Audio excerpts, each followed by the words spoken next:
we focus a tremendous amount of effort and resources and investment on our operational integrity.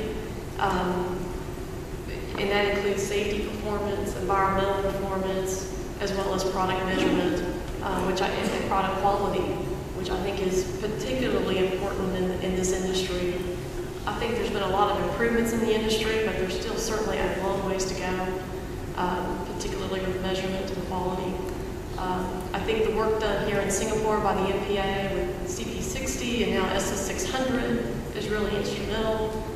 We're very encouraged by the ISO standards development and hope to see that enacted globally. We'd like to see the bar raised everywhere because I think it'll benefit every person in this room.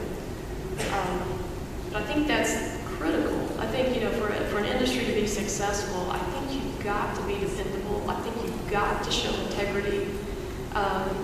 And you can't put enough emphasis on that. And I think one other thing, I've been listening, to some of this debate on demand profiles and price and uncertainty. And I would just say two things on that. I would say, first of all, certainly there is no doubt there's going to be some disruption in the short term. There's no doubt.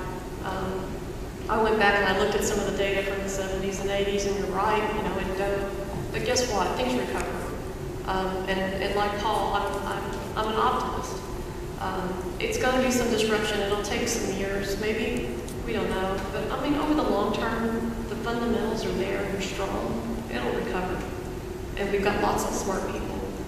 I think the other thing, as leaders of our particular companies, is it is critical that we don't lose sight of the fundamentals during this time of disruption.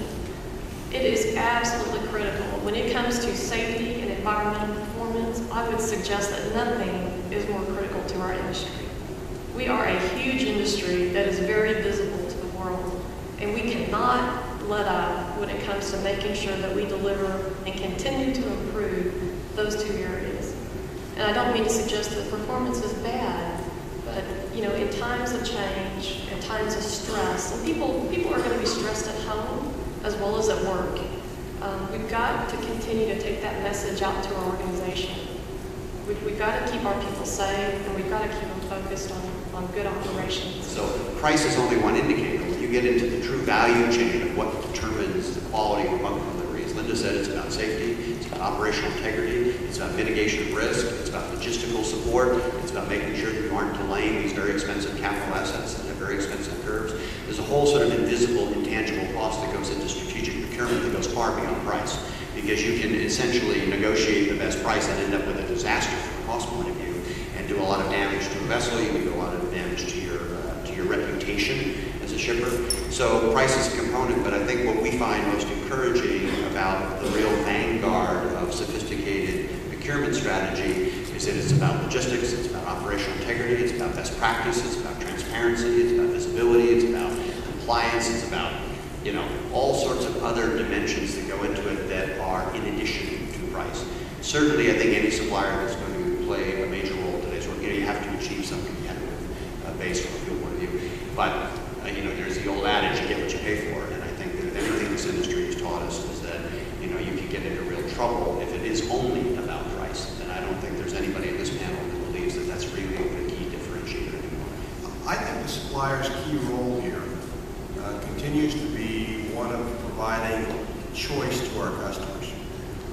I think the differentiating factor for suppliers going into the future is going to be the suppliers that can provide the largest range of choices to our customers so that our customers, and work with our customers to help them achieve compliance in their way is going to be key. Obviously, that's going to require suppliers to make a lot of investments in some of this differentiated infrastructure I talked about before.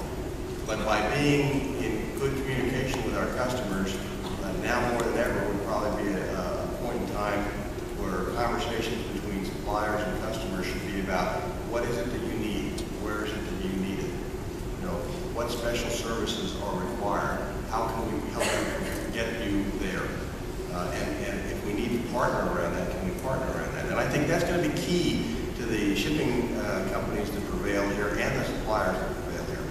And to go to Linda's point, I too am a real optimist. This will pass. But I think everyone needs to be aware that this is also could be potentially painful in the short term here. And both suppliers and the shipping companies, I think, need to understand that pain, we're going to have to work jointly around that pain to get through this. And we're going to have to, this is not the time for friction among the supplying and users of this product. This is really a time for working together, and we will get through this. Now we are talking about oil. My question is, your company, one of the biggest in the world and heavy consumer of fuel oil.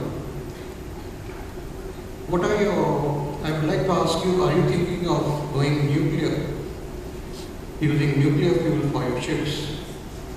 Because you are also one of the major consumer of oil, and if you decide to go nuclear, I think there will be a lot of oil around. Going nuclear, yeah? Yeah, that is one question. Means use of another technology.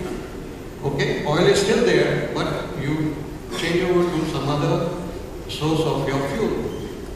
That's what the oil minister said, that we got out of Stone Age not because we ran out of stones. The other one is using scrubbers to remove or scrubbers for the exhaust gas. If you use scrubbers, then you can use any of these oil, even in Zika area, and you are meeting the requirements of pollution control. That way, the 3% which marine industry or the fuel ships are adding to the pollution, we can bring it down to even 1% or maybe less. So I would also like to ask you that your company is looking into this technology. Thank you, sir. Okay, let's start with the technology. We are exploring a lot of technology right now, and we have been quite successful with some of them. We have installed waste heat recovery on a number of our ships. All our new buildings are equipped with waste heat recovery. That gives a saving of about 10% fuel consumption. We have different hull treatment. We do special stuff to our propellers. We have a special vessel planning system that allows us to not just plan for the distance that the vessel travels, but in fact use up-to-date information on currents and so on, so that we can regulate speed very accurately to not arrive ahead of time or after where we're supposed to be there.